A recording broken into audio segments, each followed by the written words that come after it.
and welcome to our 2021 Mental Health and the Benefits of Video Gaming panel for PAX. Before we get started, I just wanted to acknowledge the traditional custodians of the various lands in which we work today, and the Aboriginal and Torres Strait Islanders people participating in this PAX, wherever they may be. I pay my respects to the elders past, present, and emerging, and recognise and celebrate the diversity of Aboriginal peoples and their ongoing cultures and connections to the lands and waters in which we are all meeting today. So, welcome everybody. I would like to quickly introduce our panelists before we get into it. We are all a variety of health and mental health professionals with experience in gaming and working in our different fields. And today we would all love to come together and just talk about our experiences and share some of the knowledge we have when looking at mental health and video games. So up first, if you would like to introduce yourself, Ryan. Hey, I'm Ryan Betson. I've been a content creator for the better part of the last 7 years. Along with that, I am the co-creator and co-founder of GenU Gamer. It's a series of programs based here in Geelong that help youth and young adults dealing with mental health challenges like ADHD or also on the autism spectrum. Using those gaming hobbies to help them get where they want to be. The easiest way to explain it. Amazing, thank you very much. And next on to Zoe. Hi guys, I'm Zoe. I'm a registered nurse for New South Wales Health and a big mental health advocate as well as a streamer and content creator, which I've been doing I've been a nurse, I think, and content creator for about 4 years now. I have experience in general medicine, mental health and emergencies, so I'm just happy to be here. Big mental health advocate throughout the pandemic, and yeah. Wonderful, and we're happy to have you here. Perfect. And on to John, if you want to quickly introduce yourself. G'day, I'm John. So basically, I'm doing my honours in psychology. I've got a graduate diploma in counselling, so that's pretty much my mental health background. As well as I'm a streamer, known as ____. I've worked a lot with different individuals, particularly through streaming, to bring out their voices, discuss mental health, and really encourage that discussion in a general everyday life situation. Yeah. Perfect. Thank you so much. And just a quick introduction for those watching. My name is Caity. I have a background in psychology and mental health.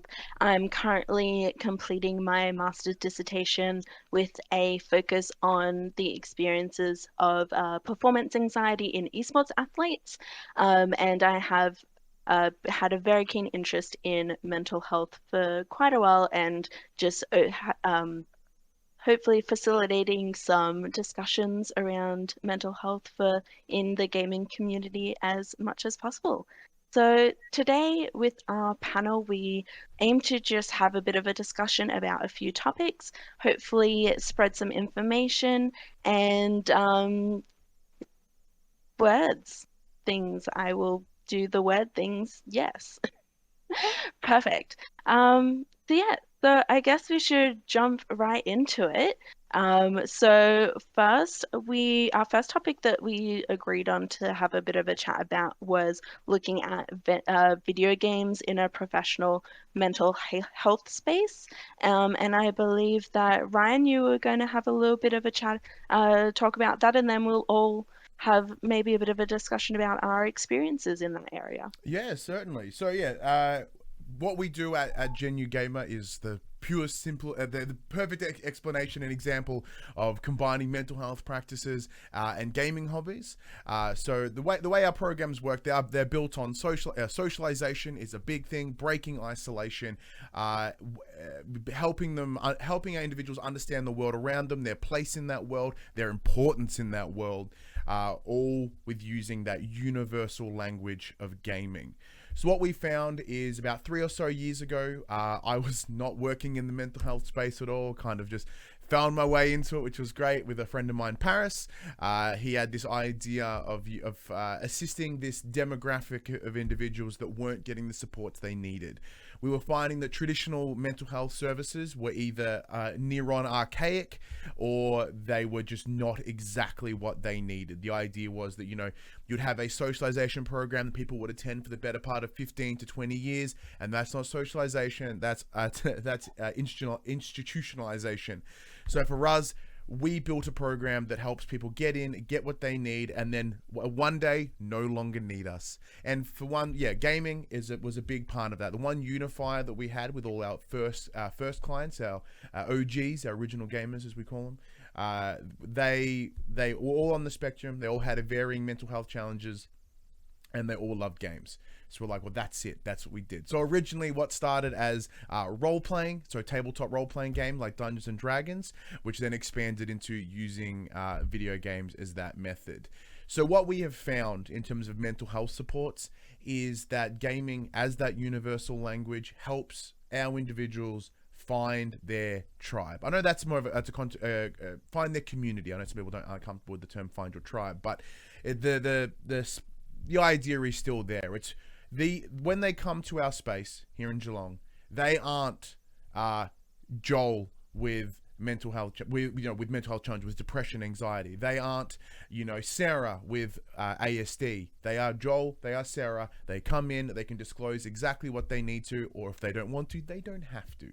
They can come in and they can be like, "Hey, I really like God of War from 2018. They're like, "Oh my God, I love God of War 2," and they find their people, and that is that first step in any mental health support. It's buy-in, right? They come in and they understand, they see that the people around them get them, they understand them, they're with them, they're on the similar journey to them. It's peer-driven support. We as facilitators, we are there to help them and to deliver those particular practices, but the support comes from those around them.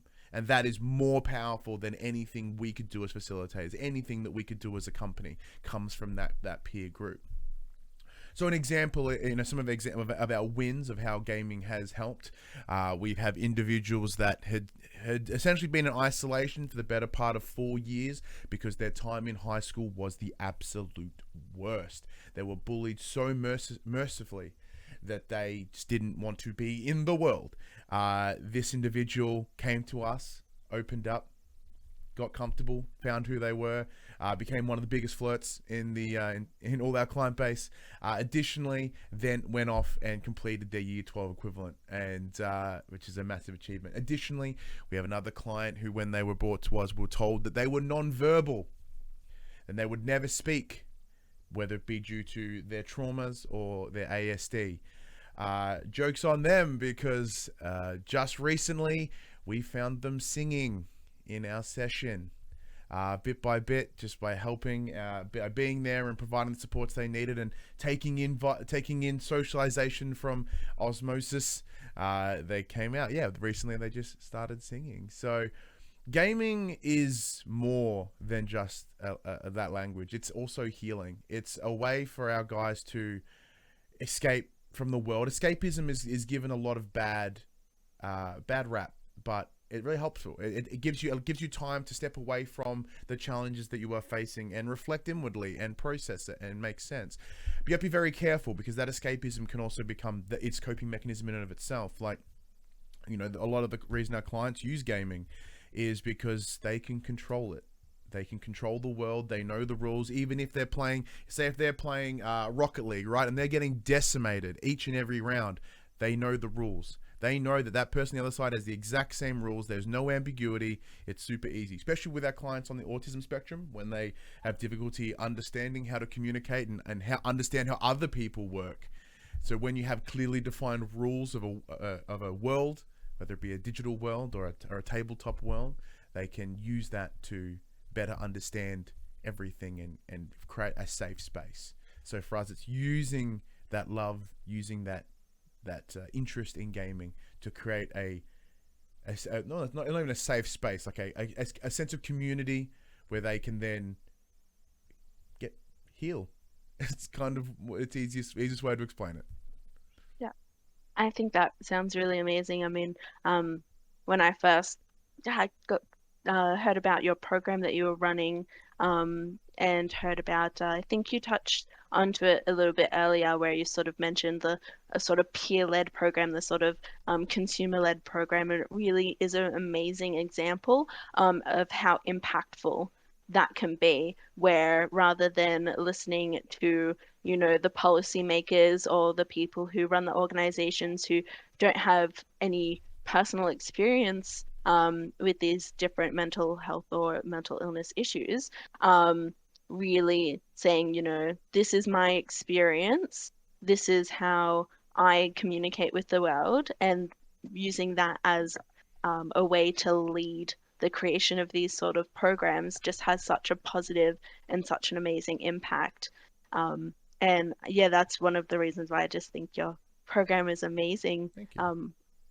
And it sounds like you've been doing some really amazing work. If anybody else has heard of this program or something similar, have you guys seen the sort of similar working with people and getting them to sort of lead the programs that they work with, that they are involved with, the impact that that makes as well?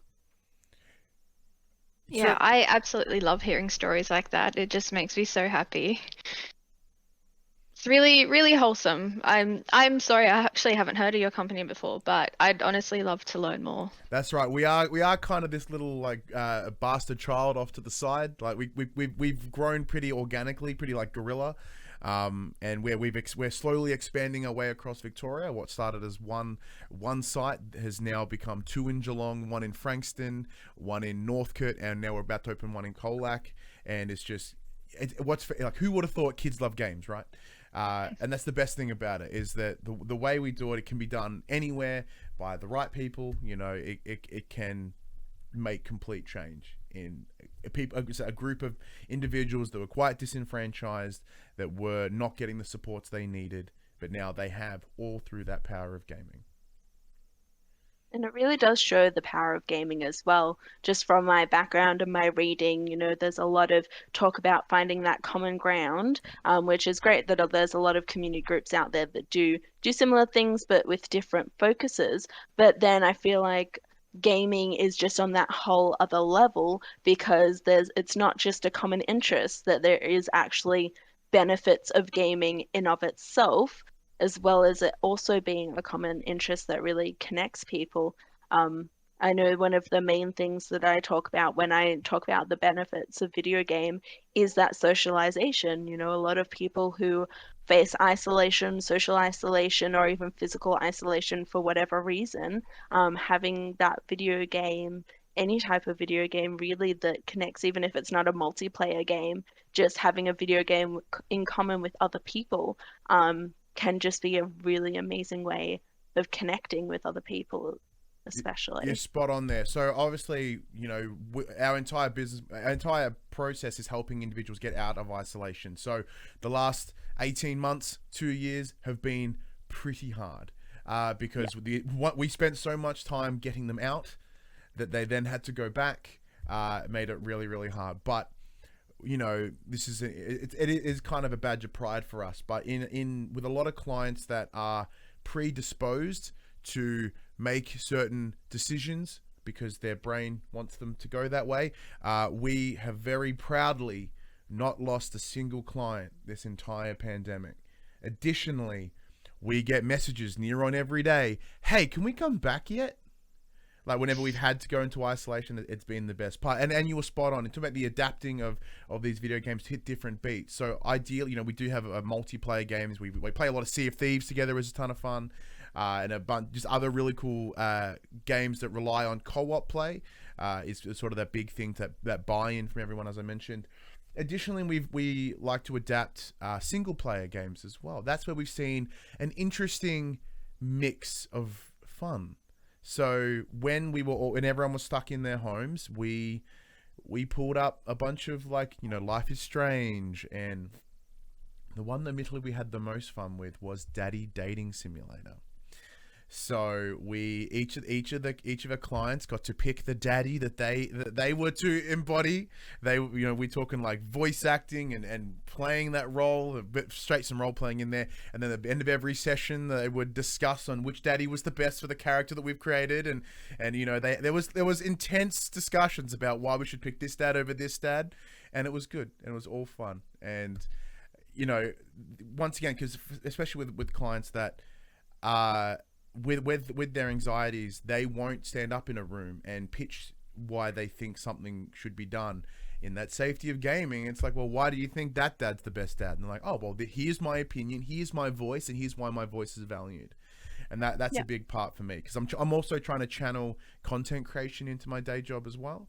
In that many of the clients feel that they don't have a voice in this world, and they have the things that they love.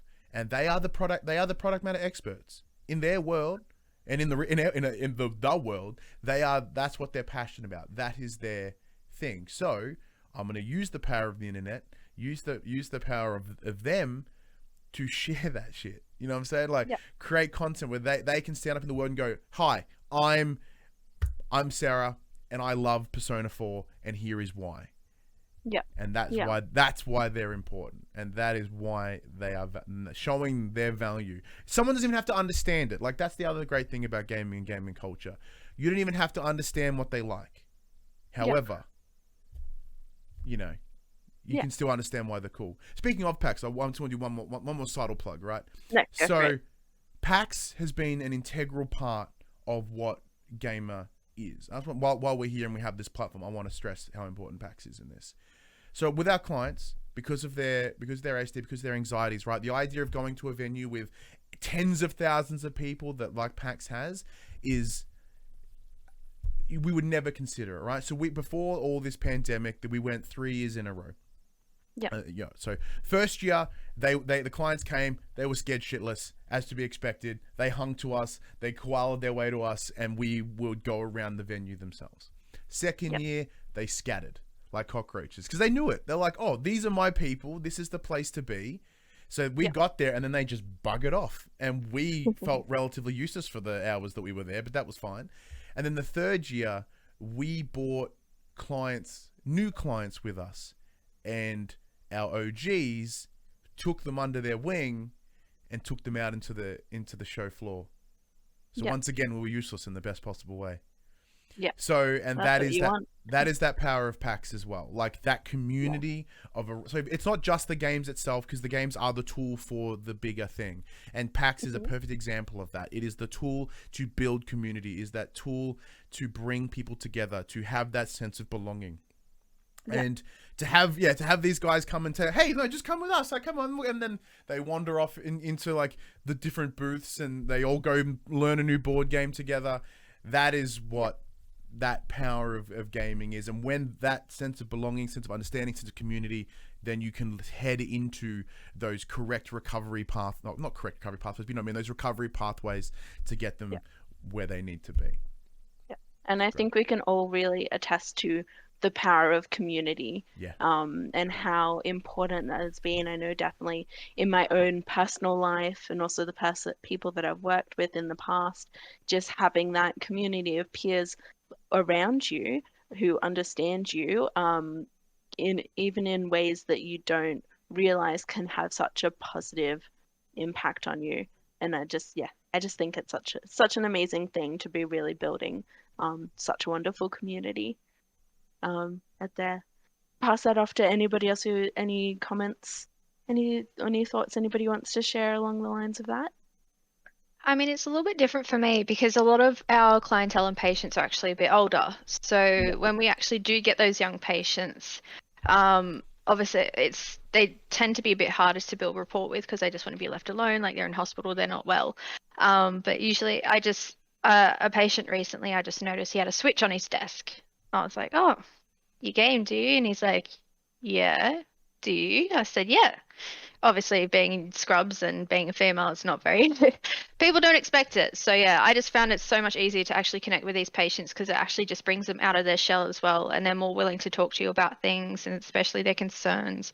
Because I know myself what it's like being young and being unwell and being in hospital. It's just not pleasant. So yeah, just having something to connect with about in regards to having games and stuff, just something to talk about is actually just really nice to have.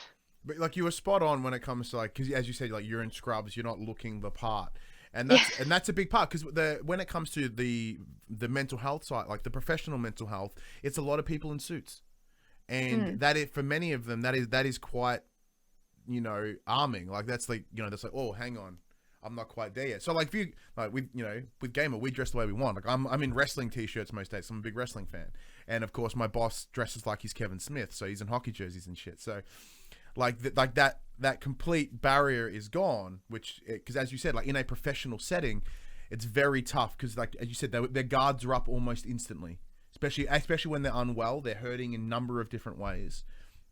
I think though, depending on the context as well, like we employed a similar program at a high school in 2019, Brentwood, where all the wellbeing staff would dress up pretty casually and stuff like that, and the kids would float to that because they're like, oh, they're not intense. But like if you are in a professional setting, particularly like people with ASD, they'll call you out if you're not dressed up properly and stuff like that. So there's a level of professionality that needs to occur. You say that we had meetings with the high, like we rock them into our meetings however we want. We don't care. It's not about, it's once again, it's not about, for us, and I imagine this is the way as Caity mentioned before, in a customer driven model, in a client driven model, we dress for them. We don't give personally, we don't give a shit about what the hires or what the professional standards should be. For us, it's making them feel safe. And that's the priority. Like if they come in and they see someone wearing a shirt of something that they love, or, you know, or even just like I have the PlayStation symbols tattooed down my arm. So when they come and they see that, they go, oh, these are my people. And that's that big, important barrier. Because when you look in a professional space, if someone goes in to see a psychologist or to see a therapist, and they're sitting there and they're behind their chair and it kind of looks intimidating, right? And like as I said the term a couple of times now, buy-in. And as you said, like in that school setting, they had buy-in. They went, this isn't the people that we normally deal with. I'm going to go talk to them. I feel comfortable with them. I think you both make a really good point that there's sort of a bit of a shift. Like as you said, John, there's a lot of it's what's expected of mental health professionals in like a very general term is to be that clean cut, to be that sort of distant, to be that professional outwards persona, even in a way, which in a few ways is actually can be a positive thing for the professional themselves, stops them from having that like keeps a little bit of a difference between themselves and their clients. In probably saying this really really wrong, but not in a bad way, but yeah, but then there's also that it's almost like it's a case by case basis that, you know, with some people having that as what they expect is actually really comforting if that's what they're expecting from a mental health professional, and that's what they're met with, and that can be really comforting for them. But then at the same time, there's a whole different group of people where they just actually need somebody that they can relate to, that they understand on a different level. And I think it sort of touches on the multifaceted sort of approach to mental health. There's no one right way to do it. And I think that's something that we sort of all might have a bit of experience in that at the end of the day, there's different people need different things out of mental health, which is why I think it's great that there's so many different types of organizations out there. And hopefully there will be more as time goes on, that will suit different people's needs in different ways. Yeah, but I'm just keeping an eye on the time. I don't want to rush anybody, but I think now might be a good time to pop over to our next topic, and we can get into a bit more discussion as well. We have topic number 2 was looking at video games and the importance of self-care and understanding mental health, that I think we were going to have a bit of a chat to John about if you have anything that you want to talk about on that topic. Yeah, cool. So basically, I'm just going to run through what the science says about it, and then I'm going to get some individual case accounts from streamers and esports players. Yep.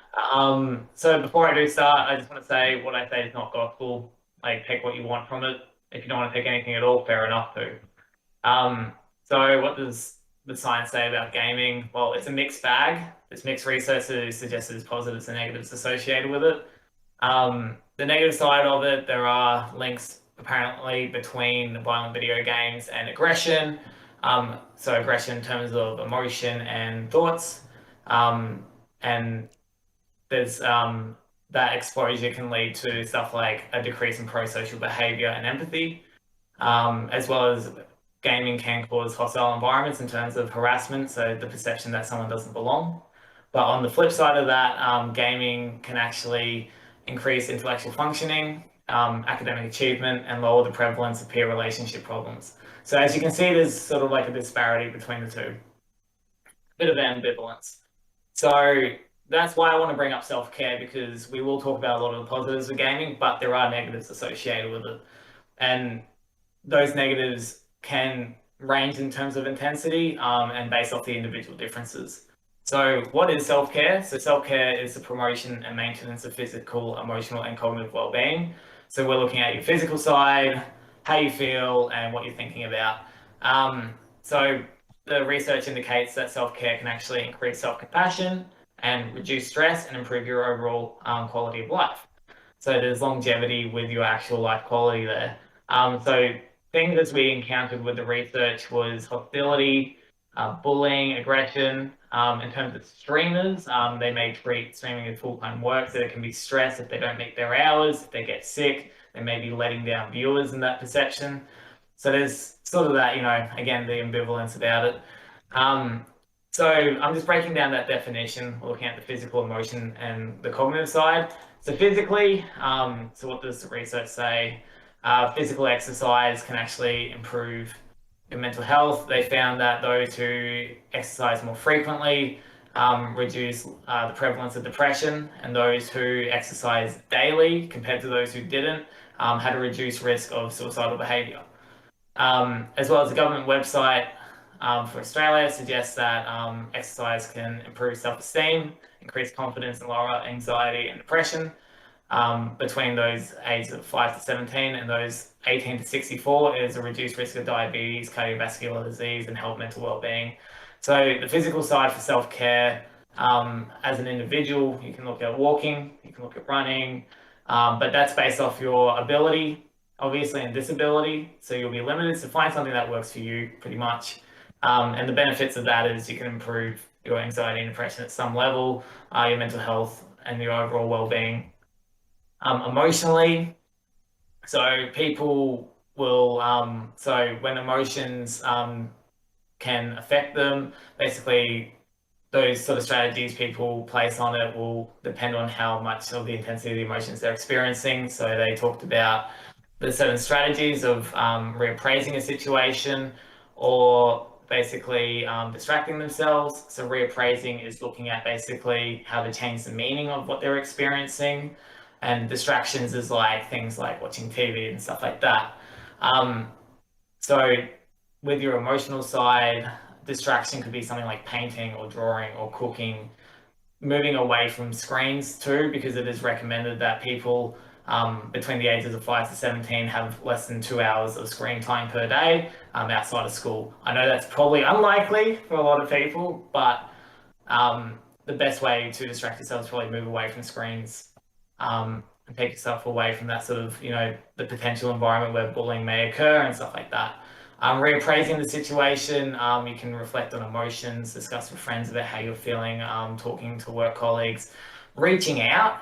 So reaching out about how you feel generally to people, and also being able to identify when people are trying to reach out and showing that empathy and stuff like that. Cognitively, so that's basically your thoughts. So the belief is psychological, like thoughts and distress can lead to sort of bad behaviors or bad patterns of thinking. So it's basically looking at self-talk. So with gamers a lot, they'll talk about being trash or not being good enough at a game, where that positive self-talk can shift to like, I'm just learning the game. I can improve on this, stuff like that. So there's like ways you can spin it, there's ways to understand it, but I think I just wanted to highlight that it's really easy that these sort of areas can be affected by gaming, and it can be improved through gaming as well, just putting spin on it or like just taking your time out away from it. In terms of like the streamers and the esports players, I just want to get like how they sort of adapt to these environments of gaming. So a guy Gripsy, he was an esports competitor for Australia in FIFA, as well as he represented Brisbane in the esports tournament. He said, as a competitor, preparation is simple. He stuck to finding a routine to help relax himself and gave him a sense of comfort. So he would drink water on competition days. He would eat healthier on competition days. So he would take sort of that physical step in terms of he'd do a bit of exercise as well. On a stream base, he every day is different. So he basically perceives streaming as once a day sort of thing. He wouldn't look into the future about it. So that cognition, about focusing on the future, he'd focus on the present. And so he'd spend that time actually doing that proper stream that day and not trying to think ahead and about the numbers and the viewership and stuff like that. Chuchi, he is he's a partner streamer on Twitch. He would go and talk to a therapist and family about any issues. So he would address his emotional side. So his method was to go talk to his family about how he's feeling about streaming. He needed sort of time to overcome some issues and like the stress he may have associated with streaming and stuff like that. Market, she is a affiliated streamer on Twitch. She said basically she doesn't rely on streaming as a job. She treats it as a hobby. So she's got that flexibility of taking time off, whereas more a partnered streamer may not have that. She noticed that when she's in a more depressed state or sad, she would just take time off and really just put herself in her own space. So she found that streaming can be exhausting and tiring, and some days she just doesn't feel like talking to people or entertaining. So she did what she could control. So she found more relief from taking that time out, relaxing, just watching Netflix and just chilling out sort of thing. So that's just to highlight that everyone's got their own individual needs and differences with self-care. The overall thing I just wanted to say was like, there's individual differences and that there are different elements that you can address with it. I've just done a really brief overview, obviously, but it's important to really understand how you're feeling. It's understanding what you can do based off your own ability and what time you have. Some people can be very time limited, obviously, but it's important just to put yourself first sometimes and really bring yourself back into that present moment, I guess. Yeah. Hope that makes sense. Yeah, no, thank you so much for sharing that information. And I know it's definitely great to see a different perspective because were just talking about, all of the positive aspects of gaming from a mental health point of view in like the mental health professional space, but then also looking at the mental health from the perspective of content creation, looking at sort of the science of that sort of area, which it's sort of, they both have gaming in common, but in another way they can be so vastly different. There's I mean, I know with Ryan and Zoe, you're both content creators as well. I mean, Zoe, you said you were talking before about how you use content creation as a sort of advocacy for mental health. Have you had sort of similar experiences to what John was just talking about before with either yourself or people that you've worked with? Yeah, I mean, I think that last streamer that you were talking about, I feel the same. It can feel like a chore, especially when you're working full time. You come home and think, oh my God, I have to talk to people again. But I also recently got into VTubing, which I found a lot easier to manage because I don't have to have my appearance on camera anymore. It's like I can not hide, but I can have something else, like an avatar sitting there for me, mimicking me and showing what I'm actually doing and saying. So yeah, especially working with COVID at the moment, it's you're doing that 5, 6, 7 days a week sometimes and dealing with people, and you come home and think, oh, it's too much energy and effort to actually keep going. So yeah, because you do want to stream, you do want to play games, so it's sort of just a different pathway in which I can do that. But yeah, I found it interesting that you also mentioned the negatives of gaming as well. Because I did want to talk about that too, because it's not just, I mean, gaming is amazing, but it can also become too much sometimes. Sometimes you do need to step away from the screen.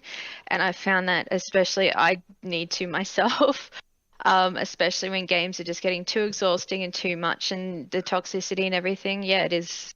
You just need some fresh air sometimes. I think it's really important to always have that positive and negative side, because I think it might be dangerous just for us to promote gaming in this beautiful light, because a lot of kids will be watching YouTubers and stuff like that and they're like, I want to live like that, I want to be like that. Yeah. And I think that can be quite dangerous. So I think it's important to, like, obviously the limitations are specific to the individual.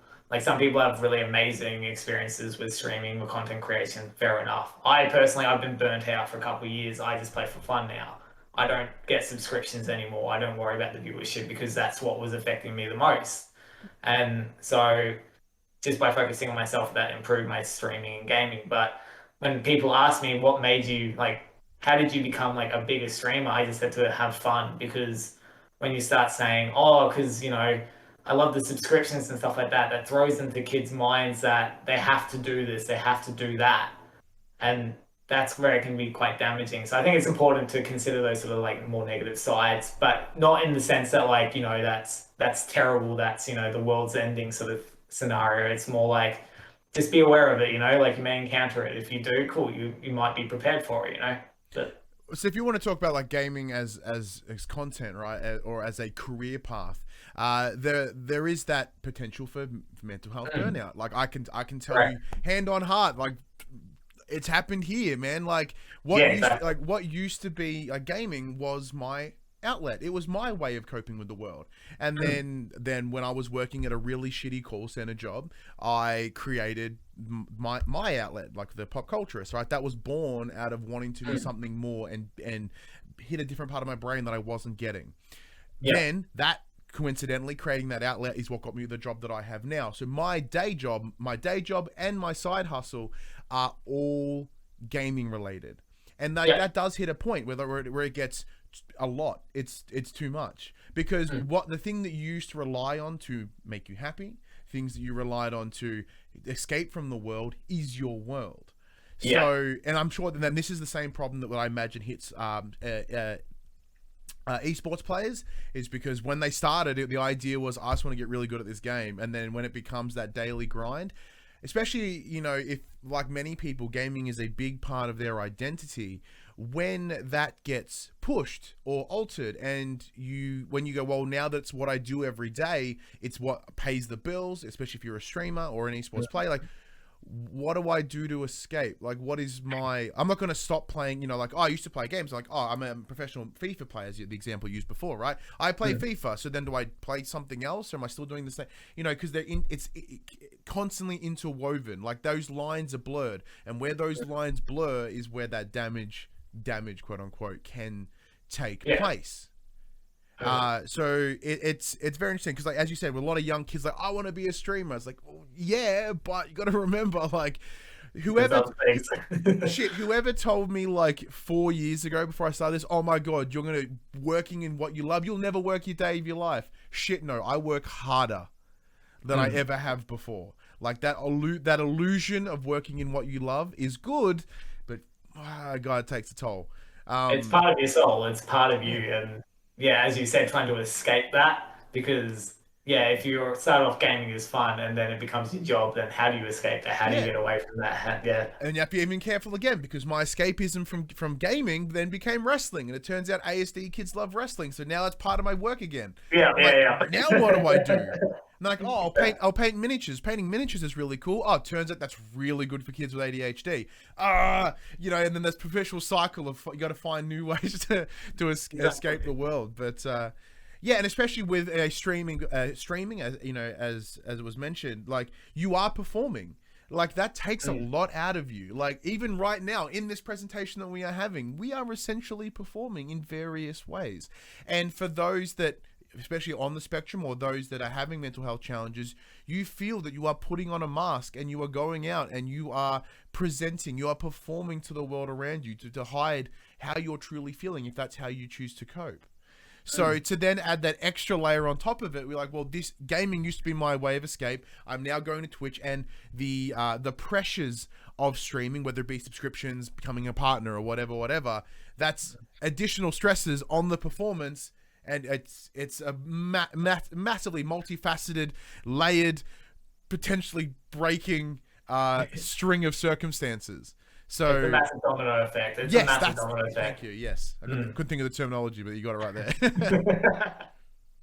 Yeah, no, I think it's definitely something that sort of exposes the duality of gaming and the way that gaming has sort of become so many more things than just playing video games. You know, I mean, this panel is about video games and mental health, but video games can mean so many things. It's so much a part of so many different aspects of different industries, different lifestyles, different all sorts of things that I feel like we'd probably need about 3 or 4 panel length discussions to be able to actually cover it all, which is but I'm great we could at least touch on a lot of as many of these really important topics as possible.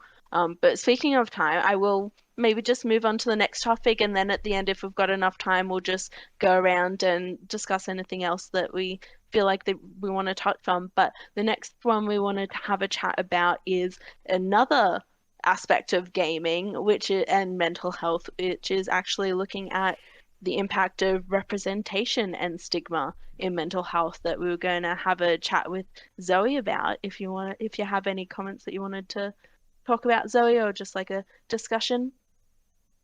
Yeah, I mean, I guess the main thing for me is it's more of a personal point of view, I guess, especially representation in regards to women in gaming. Obviously, it's been an ongoing.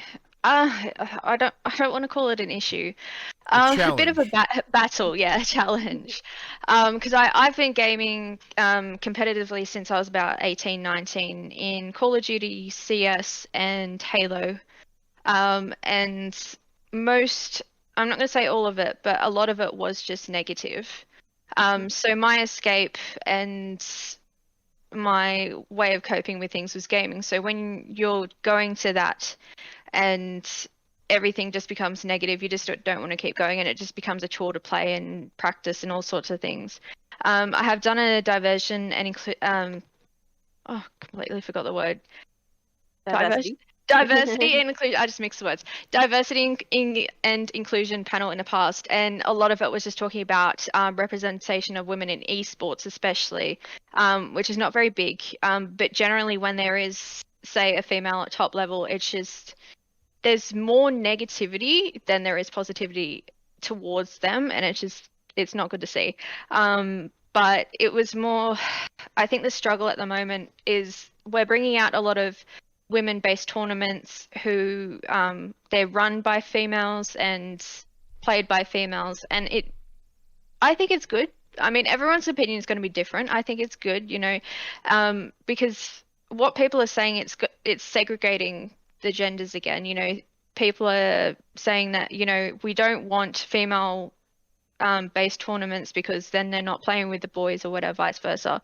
But also, as a female, I felt so much more comfortable playing with other girls because I was just, I wasn't being bullied or harassed or threatened and all sorts of things. Like, I'm not saying it's hard enough being a guy in the community, but I just found that, especially playing online video games with friends, we are more likely to be harassed and stalked, threatened, intimidated, all the rest of it. So it's been really hard, I guess, finding like that community. And I think one thing to take away from it is once you get that community, you just have to make sure they're real people, so they're on your side. You need allies and you need friends. So, and not only that, the stigma attached to being a female gamer as well is just, yeah. People look at you, you're either a streamer or you're in esports, and there's just so many negative connotations that come with that. So yeah, I wasn't sure if anyone else wanted to say anything from their point of view. So the point I raised before about the hostility in the environment. So those who didn't feel like they belonged, that was more in reference to females. So they found that there were more effects for females, that they experienced more negativity and hostility. Do you think there's any way? So you know how they're well, not segregating, but they're doing female-based tournaments. Where do you think that, like, on top of like your own experience of feeling more comfortable, do you think that gives more girls who probably wouldn't get an opportunity to get that opportunity and like be pushed up the ranks sort of thing, or? I wouldn't say necessarily push up the rank, but I think it introduces a lot more females to what esports Yeah. is, and I think we just need more out and about, really.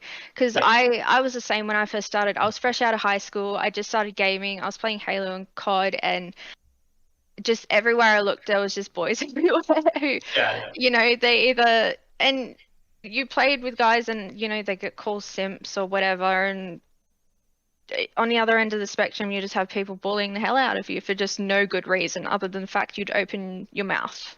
Yeah. So, yeah, I think like the idea of having a female-based tournament is just really for some form of introduction into esports and gaming rather than pushing them away from the mixed competitive side of things. So it's like Totally agree. it's like a safer stepping stone to sort of Yeah. get to Yeah. there, right? Yeah. yeah. And so, So it's sort of. Oh, sorry, you go. I was gonna say, cause in terms of my very anecdotal circumstance, so we asked the question to our clients, like, because as like the gaming community, majority of our clients are male, but we'd have a lot of females and those that vary on that spectrum. We asked them, do you want a female only group? And at that time, they were like, no, because they didn't want it, but. Doesn't mean that we have representation in other ways. I'm not saying that that's for us. That was actually really quite a surprise because we thought they would want that safety, for lack of a better word, in that. And for them, it was more of no, we want to gain in the interaction. But once again, we're in a very closed off scenario where the internet isn't just yelling at you. And I think that is a larger systemic problem, within gaming and everything, right? It is a personification of that tribalism.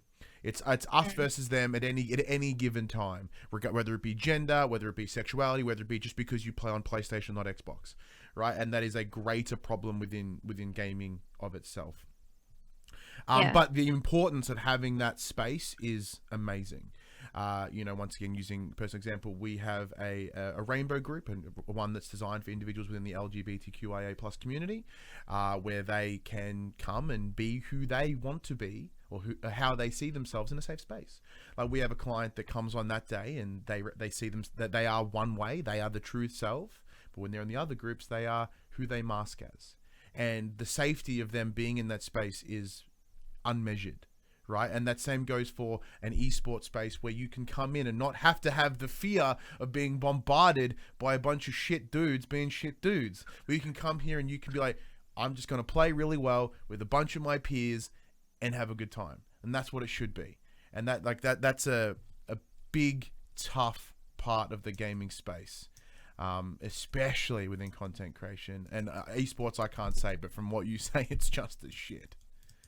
I mean, I guess it's just because I see both ends of it. So working in such a female-dominated industry, I'm surrounded by female nurses. We have over 40 nurses that I work with.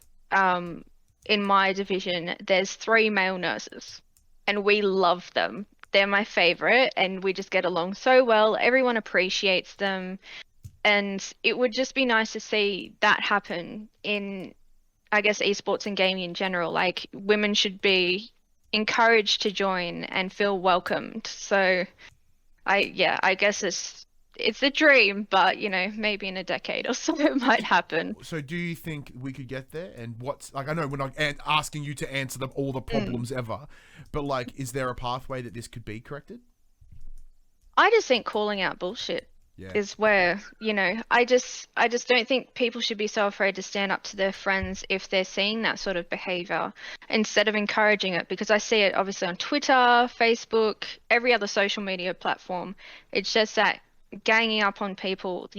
I feel like some people just find it easier to go with the crowd rather than, standing up for what is morally right. So yeah, I think we could get there one day, but especially I suppose because we've just everything's gone back to online, I feel like we might have stepped backwards a little bit in terms of inclusion. Because we're not going to events, no one's really seeing each other, and everything's, you can say whatever you want online, and really there's no consequences. So yeah, I think it connects with mental health in general, right? And the same goes for the biggest systemic problem as around about not being able to do something or having a challenge is a weakness, and weakness is wrong. I think that's the big part, because I imagine a lot of people that are shitting on these incredible female esports are like, well, I can't play like that, so shit. Even esports get that same brush. You know what I'm saying? So they're externalizing, exactly right. Yeah. So I think there's the bigger problem, like as you said, bring people up rather than push them down, because in a world where weakness is seen as a negative, no, having a weakness and owning that weakness and being aware of it, that is strength. And that same goes with mental health practices as well. Just because you're having your own mental health challenge, see, that's why I personally prefer the word challenge, not issue, not problem, because a challenge can be overcome. An issue is negative in its wording. A problem is negative in its wording. A challenge can be is something that you can beat, right? So in this example, be like, that having a mental health challenge, a weakness, quote unquote, or a weakness in a space, like, no, let's stand up for that shit. Let's bring those women up. Let's fix that problem. That's people are more willing to shout down rather than pull up and fix, and that's a much bigger problem that we can deal in one panel on PAX. I can tell you that. Another can of worms. I think it really does bring it back to like the importance of, when you're talking about video games, you're talking about so many other topics, definitely looking at toxicity in the gaming community, and definitely from Zoe and myself as experience as female identifying people, like that impact that it's had on us. But there's also so many different aspects that at least myself, I haven't had experience in, the toxicity of being in video games as a person of color, the toxicity of being in video games as for example, somebody who identifies as non-binary. There's so much to unpack.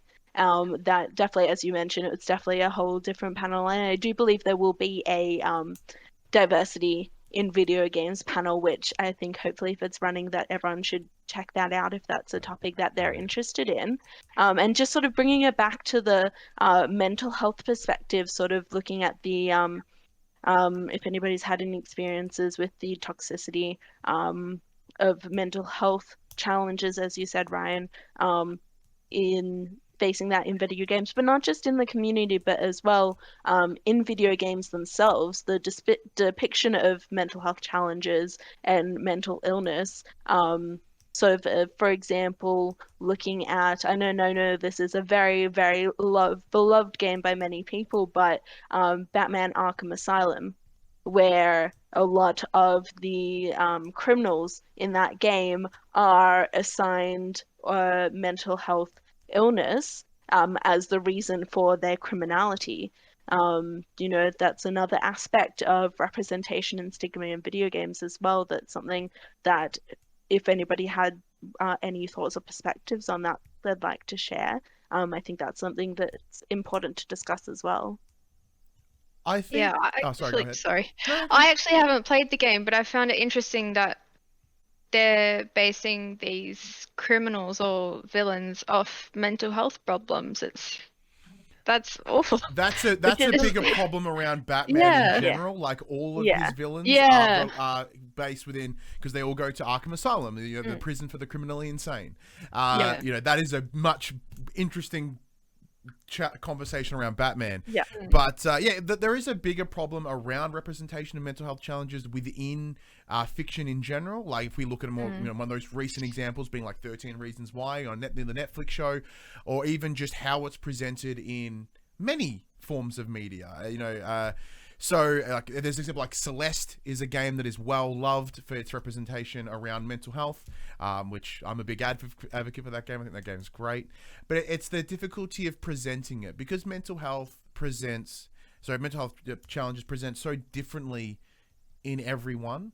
It's really tough to tell that in a story.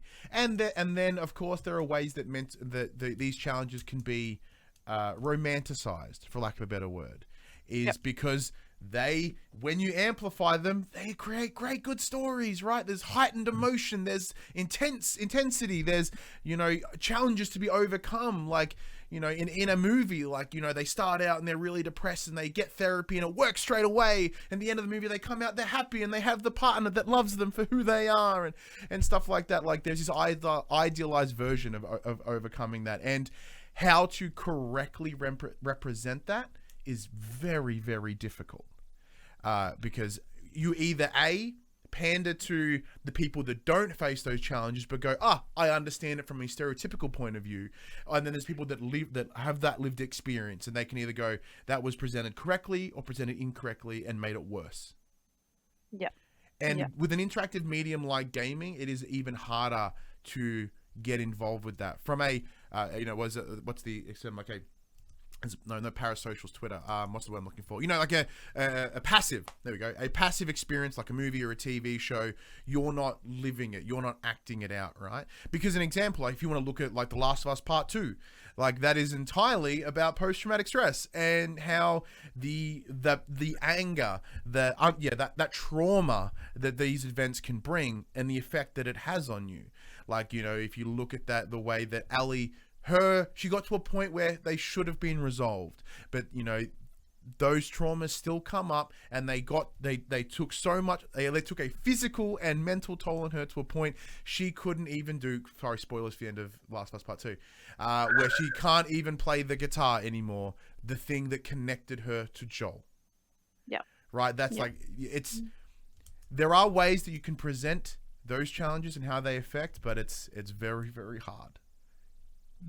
I think it's more important not to sort of have an expectation, like as you're saying in some movies and media and stuff, not to have that end goal of, everyone's happy, everything's good, like they're fixed now. I think it's just important to highlight that this mental health is not always, but it can be an ongoing battle, and I think it's important to acknowledge that it's not just butterflies and rainbows at the end, and it can go on for the rest of your life sometimes, or you just learn to deal with it. And it's not or find ways of coping. Exactly. So it's not even that, like, because once again, that is the biggest challenge that comes with those forms of media, is the idea is that you can be fixed, because that implies that you are broken. You are not broken. It is just a part of who you are. And when you learn there are certain ways that you may have to learn to understand how you are and what that means for those around you, for yourself and those around you. Doesn't mean you're broken, though. Because, a story, and whether it be in whatever medium, needs that payoff. It needs that resolution. Like, I would like to see that movie, but what if there was a movie where someone has anxiety at the start of it, and at the end of the movie, they still have anxiety, but they just know how to deal with it better? You don't have to for it to be gone one day. Like, that's the hardest part. Especially with so many of these stories, as you said, romanticized, and therefore they become those sorts of stories that are based off people's observations of people who are undergoing mental health challenges, rather than those people themselves writing the stories, and then that sort of theme or type of storytelling becomes the norm, and it just keeps getting recycled over and over again. But I think that especially recently, and you brought up an excellent example, probably one of my favorite examples, Last of Us 2, of a story that was, obviously I don't know what happens when they write that in the writing room, but from my perspective, it seems like they really went, hey, we should really just talk to some people, get some really, like, a proper understanding of what people's experiences are, not just so we're telling our audience what's happening, but we can show and convey in the little things, in the small emotions, in the sort of more subtle ways that might be a bit more reflective of an actual person's experience, rather than just saying, okay, this is the very surface understanding of what this mental health challenge is. I'm just going to base the entire storyline off my very basic and very surface understanding of what happens to a person. Like, you basically using the clinical diagnosis and then creating a story from there rather than actually talking about what are the life experiences of these of all the different types of people out there. And that also goes with using another example being, Hellblade: Senua's Sacrifice. Like, they consulted with correct people in order to best understand what it's like to hear voices in your head and how they affect you and stuff like that, as a great example, right, of that correct consultation, that correct representation. Because, even something as simple as ADHD and how that presents in people in very different ways. But what do we know about media, right? ADHD is that kid that can't sit still. He climbs walls and he's just like, that is part of it. But there's other ways that can affect someone. See, as my brain just went down one path and it completely forgot what the first path was. I'm lost again now. I've scatterbrain. It's all right. We're making good points anyway. Yeah. Yep, no, that's for sure. I mean, going onwards as well, I think we've sort of really touched on some really good aspects of this topic about representation and stigma. We're sort of starting to get a little bit low on time. I think we're almost at that 1 hour mark. I think we've got about just less than 10 minutes to go. Is there any other final comments or final points that anybody wants to mention, just based on I know we've gone from sort of one topic to one vastly different topic and sort of gone around in circles a bit, but I think this is we're having the conversation, which I think is just so important. Can I just say, if anyone is experiencing anything during these lockdowns or just in general, please go seek help. Also talk to people who you can confide with, people you trust, and make those steps. I think it's really easy for us to suggest things and say things, but I think it's really important that you do go seek help if you do need it and you recognize that you need it. Yeah, obviously that is incredibly huge. Everyone should 100% seek that out. I think a big part of it is changing that conversation, and that's the whole kind of big part of this, right? Even something as simple as gaming addiction, quote unquote, right? If it's not, and a week doesn't go by where current affairs like kids in Fortnite, so it's some things are bigger than that. I mean that in terms of, that kid may be quote unquote addicted to playing Fortnite, but that is a symptom. There's a reason why he's playing so much. Family environment, trying to escape that. Then maybe that's how they socially connect. You know what I mean? I think it's really easy, as we're sort of with the stigma thing, labeling these sort of things and, go straight to that major negative. But there's Fortnite is an escape for kids, or Fortnite is a way of connecting, or even just understanding the world and learning about empathy and learning about just general conversation skills if they're talking to others online and stuff. So totally, man. I agree. And so, because as exactly as you said, there is a reason that they are spending that much time in that game for whatever that could be its control. They can control that space. It's competition. It's value. They feel valued in that space because they are an incredibly good player, right? In the outside world, they feel like a nobody. But when they're in here and they're decimating and they're getting those, Royale wins or whatever. I don't play Fortnite, so I have no idea what's called. I'm way too old for that.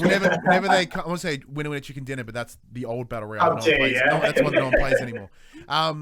When they get that win, that's value to them. That is incredibly important. That's as good as winning a trophy in fucking athletics or something. Yeah. It's reinforcing. So I mean that in terms of way, what is it that they are missing? Because as I can say firsthand with the clients that I have, time it's changed. When the people that we meet at the start of our when we assist them to who they are now are different. And yes, gaming is still a big part of them, but the time that they spend in it, the reasons that they spend in it are all altering and changing. An example, because you're talking about the complete benefits between mental health and physical health. Shit, I during this pandemic, I lost 25% of my body weight, right? And so I can understand the mental and physical health is incredibly important. And even so in my programs, we'll play, it's a 3-hour session. an hour and a half in, I'm like, let's go outside. Because we're lucky where we are. So we all go out and we throw a frisbee and we still socialize. We still have that peer engagement, but without the screen. And even if we're out there talking about, I don't know, the announcements that came out of the PlayStation Showcase this week, it's still using gaming as that connectifier. So as you saying before, Caity, gaming is more than just sitting in front of a screen playing it.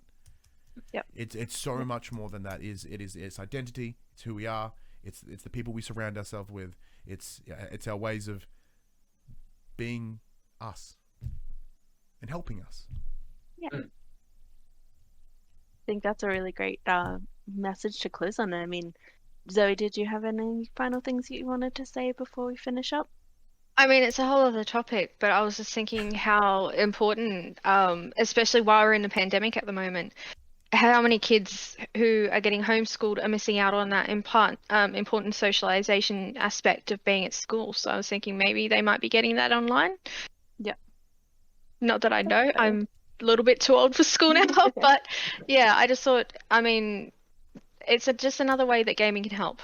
Yeah, So. I think that's really important. I mean, that was the whole final topic that we were going to maybe chat about if we had time, but I think we ran out of time to really get really into it. Was talking about the COVID and video games, but I think a lot of the stuff that we have talked about isolation, about community, about social connectedness, about mental health, or even a way to not escapism is the wrong word, but something to Healthy escapism. de-stress. Yeah, exactly. Healthy escapism, something to de-stress, I think is all really applicable. Yeah, distraction is just really applicable to what a lot of people, not just in Australia, but across the world, are experiencing because of COVID-19. And I think that's just something that might resonate with a lot of people right now. So yeah, unless anybody has any closing remarks, I think now would be a great time to finish it. So thank you again so much, and hopefully in the future when this is happening, we'll all be able to watch this happening on PAX Online ourselves. I'm just looking forward to being at PAX in general. I just want to be in people again. I miss my people. Yeah. Yes, hopefully. Fingers crossed. Next 1 year at PAX, that'll be our goal.